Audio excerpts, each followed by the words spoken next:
Ada yang bilang kalau orang yang sudah taubat itu justru hidupnya makin banyak ujian, tapi ada juga yang bilang makin tenang hatinya. Itu yang benar yang mana?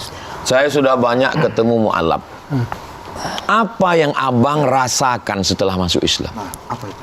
Satu Pak Ustadz, ketenangan yang nggak saya temukan sebelumnya. Kenapa kita nggak menemukan itu? Ya karena kita mungkin udah tenang. Karena tenang ini kan belum ada alat standarnya. Saya menemukan ketenangan Pak Ustadz. Itulah yang selalu mereka omongkan. Ketenangan itu datang dari mana? Dari Allah. Huwallazi anzala sakinata. Allah yang menurunkan ketenangan. Kemana? Fi qulubil mu'minin. Dalam hati orang beriman. Huwallazi anzala sakinata fi qulubil mu'minin. Kenapa tenang? Ala bidzikrillahi tatma'innul qulub. Dengan berzikir hati menjadi tenang. Cuman ada yang perlu diluruskan. Kalau saya taubat, nanti rezeki saya lancar, hidup saya tenang. Tiba-tiba begitu dia taubat, suami meninggal, resign dari tempat kerja, dipecat, datang masalah itu ini, lalu kemudian confuse. Mana janji Tuhan? Jadi perlu diluruskan bahwa dengan berislam, berhijrah, bertaubat bukan berarti hidup kita penuh dengan permadani dan bunga-bunga. Hanya saja kematian tetap ada, penyakit tetap ada, susah tetap ada, bangkrut tetap ada. Yang berubah itu adalah cara pandang kita melihat hidup yang berubah. Berarti benar kata pepatah itu. Ketenangan hanya ada dalam ujian. Kan itu, mohon tenang, sedang ujian. Masuk. Makanya nabi-nabi itu hidupnya, coba lihat Nabi. Sebutlah nabi-nabi apa? Nabi Ayub. Nabi Ayub itu ujiannya likuifaksi. Seperti yang terjadi di Palu. Kulit ya? Bukan. Dari mulai ternaknya, kebunnya habis semua, digulung habis sudah semua, datang penyakit, anak meninggal, kebun habis, ternak habis, datang penyakit kulit. Yang tinggal cuman Rahmah, istrinya Rahmah. Makanya doa untuk manten, Allahumma arham bainahuma kama rahimta baina Ayyuba wa Rahmah. Buatlah mereka berkasih sayang sebagaimana sayangnya Rahmah dengan Ayub dan Ayub dengan Rahmah. Enggak ada nabi itu yang hidupnya enak. Nabi Musa alaihissalam belum lahir aja udah ada razia. Fir'aun mimpi.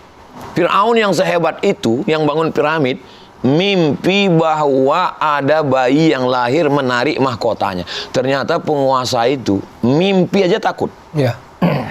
Takut, pagi-pagi dia kumpulkan semua watimpir, dewan penasehat Fir'aun.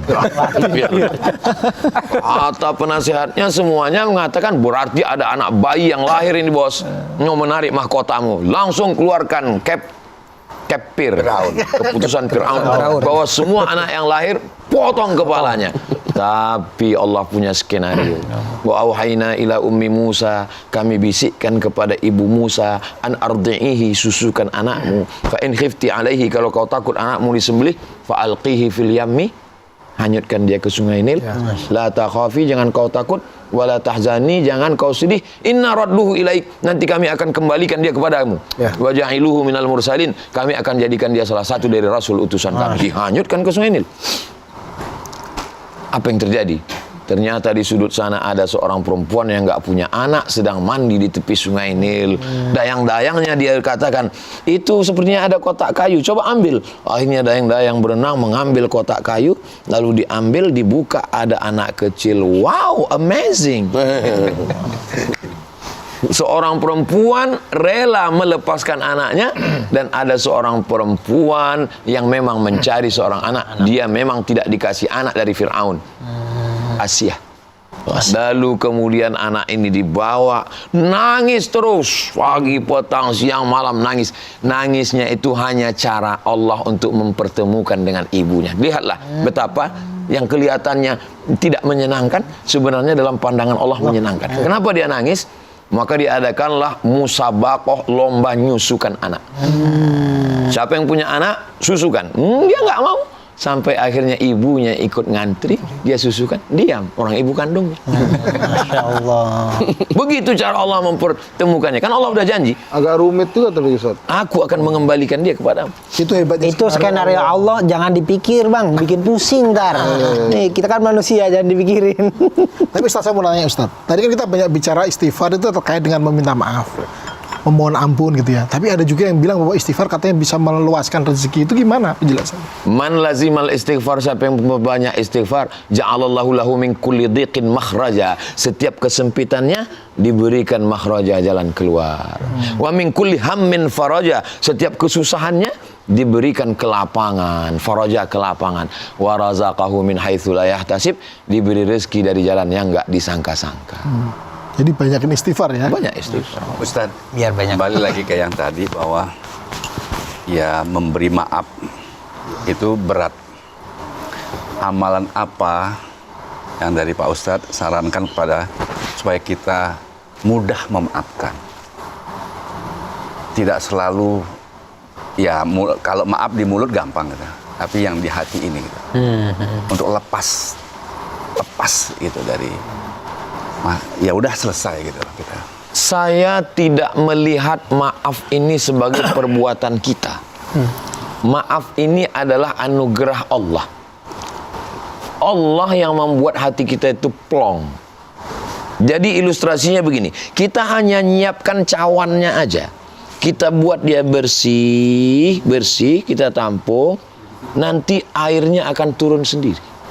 Tapi kalau di sini masih ada bekas abu rokok, puntung rokok, turun pun air zam-zam, dia jadi kotor juga. Jadi kita bersihkan, nanti kita lapang sendiri. Ustadz, kau tahu percobaan dalam hidup saya? Akhirnya dari kejauhan saya lihat orang-orang yang menyakiti saya. Saya terposisikan, terkondisikan. Saya nggak akan bisa nih. Kalau saya lah nggak bisa. Saya bisa aja ngelihat langsung pergi nggak. Tapi saya bisa seperti ada yang menggiring. Saya datang, saya salaman, saya pelukan, saya ini. Setelah itu saya plong, saya lapang. Baru saya paham. Oh, ternyata memaafkan ini pertolongan Allah. Tapi bukan berarti kamu kenapa nggak maafkan? Pertolongan Allah belum turun. Bukan.